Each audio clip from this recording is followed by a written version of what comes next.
हम आप लोगों के लिए एक अच्छी सी नई कहानी लेकर आए हैं। इस कहानी को सुनिए और लाइक सब्सक्राइब कीजिए और जुड़े रहिए मेरे चैनल के साथ। साची सच की राह पर चलने वाली लड़की।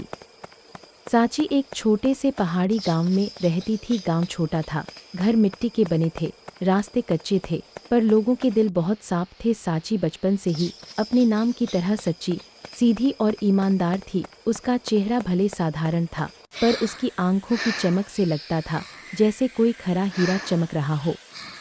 साची के पिता लकड़ी काटने का काम करते थे और माँ खेतों में मजदूरी करती थी। घर में ज्यादा पैसे नहीं थे, लेकिन साची ने कभी शिकायत नहीं की। उसका मानना था, जो है वही काफी है, बस मन साफ होना चाहिए।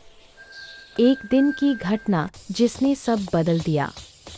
साची रोज स्कूल पैदल जाती थी। स्कूल जाते हुए रास्ते में एक बड़ा पीपल का पेड़ पड़ता था। वही पेड़ उसके लिए दोस्त जैसा था। उसे वहीं बैठकर पढ़ना, हवा खाना बहुत पसंद था। एक दिन साची उसी पेड़ के पास बैठी थी कि उसे पत्तों के नीचे से चमकती हुई एक छोटी सी पोटली दिखी। उसने खोली तो उसमें सुनहरी चूड़ियाँ, थोड़े पैसे और एक पुरानी तस्वीर मिली। साची चौंक गई। गांव में ऐसी चीज किसी अमीर के ही घर की हो सकती थी, लेकिन उसके गांव में ऐसे लोग थे ही नहीं। साची ने पोटली उठाकर घर ले जाने की जगह वहीं बैठकर इंतजार किया कि शायद कोई लेने आए, लेकिन घंटों बीत गए, कोई नहीं आया। आखिरकार उसने तय किया कि वह इसे गांव की सरपंच सुजाता दीदी को दे देगी। जब वह सरपंच के घर पहुंची तो उन्होंने पोटली देखकर हक्का बक्का रह गईं। उस पोटली को 3 दिन पहले शहर से आई एक बूढ़ी महिला ने खोया था, जो अपने पुराने गांव के लोगों को खोज रही थी। साची के ईमानदारी की खबर पूरे गांव में फैल गई। बूढ़ी महिला की कहानी। अगले ही दिन वह बूढ़ी महिला साची से मिलने आई। उनका नाम विद्यावती था। उन्होंने बताया, बेटा, यह चूड़ियाँ मेरी माँ की आखिरी निशानी है। मैंने इन्हें बहुत सालों तक संभाल कर रखा। जब खो गईं तो लगा जैसे मेरी पूरी जिंदगी ही खो गई। साची के चेहरे पर मुस्कान आई।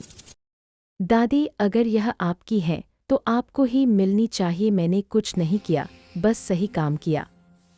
पर उस बूढ़ी महिला के मन पर इसका गहरा असर पड़ा। उन्होंने साची के पिता से कहा, आपकी बेटी बहुत बड़ी इंसान बनेगी, उसे पढ़ने दो, सपने पूरे करने दो।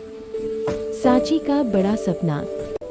साची का सपना था शिक्षिका बनने का, ताकि वह अपने जैसे गरीब बच्चों को पढ़ा सके। लेकिन घर की हालत ऐसी थी कि किताबें खरीदना भी मुश्किल था। विद्यावती दादी ने यह सब देखा। उन्होंने साची की पढ़ाई का खर्च उठाने का निर्णय लिया। गांव वालों ने भी मदद की। किसी ने किताबें दी, किसी ने बैग, किसी ने जूते। साची के हौसले और भी मजबूत हो गए। समय बीतता गया। साची बड़ी हुई, पढ़ाई में हमेशा अव्वल रहती। उसने कभी अपने गांव, अपने लोगों, अपनी जड़ों को नहीं भुलाया। वह अपने स्कूल से लौटकर छोटे छोटे बच्चों को मुफ्त में पढ़ाती थी। उसकी मेहनत रंग लाई। बोर्ड की परीक्षा में उसने जिले में पहला स्थान प्राप्त किया। नाम अखबारों में आया। गांव में मिठाइयाँ बनती। सपनों की उड़ान। कुछ साल बाद साची ने कॉलेज में दाखिला लिया और टीचर ट्रेनिंग भी पूरी की। वह चाहती तो शहर में अच्छी नौकरी कर सकती थी, पर उसने वही किया जो उसने बचपन से सोचा था, अपने गांव वापस लौटकर बच्चों को पढ़ाना। गांव वाले गर्व से कहते, हमारी साची सिर्फ हमारी नहीं, पूरे गांव की रोशनी है। उसने गांव के पास एक छोटा सा स्कूल खोला। वहां फीस नहीं ली जाती थी। उसका एक ही नियम था, सीखो, पढ़ो, लेकिन सच्चाई कभी मत छोड़ो। विद्यावती दादी की आखिरी इच्छा। कई साल बीत गए। साची एक बड़ी शिक्षिका बन चुकी थी। एक दिन विद्यावती दादी बीमार हो गईं। साची उनसे मिलने गई तो दादी ने उसका हाथ पकड़कर कहा, तूने जो मेरे साथ किया था वह सिर्फ एक पोटली लौटाना नहीं था, वह इंसानियत लौटाना था। वादा कर, चाहे कितनी भी कठिनाई आए, तू सच्चाई की राह नहीं छोड़ेगी। साची ने सिर झुकाकर कहा, मैं वादा करती हूँ। कुछ ही दिनों बाद दादी चल बसी और अपनी पूरी चलाचल संपत्ति साची के नाम कर गईं, लेकिन साची ने उस संपत्ति का उपयोग सिर्फ अपने गांव के बच्चों की पढ़ाई, स्कूल के विस्तार और गरीब परिवारों की मदद के लिए किया। अंत लेकिन नई शुरुआत। आज साची का स्कूल दूर दूर तक प्रसिद्ध है। गांव में अंधेरा कम, रोशनी ज्यादा है, किसी बल्ब की नहीं, सच्चाई और शिक्षा की रोशनी।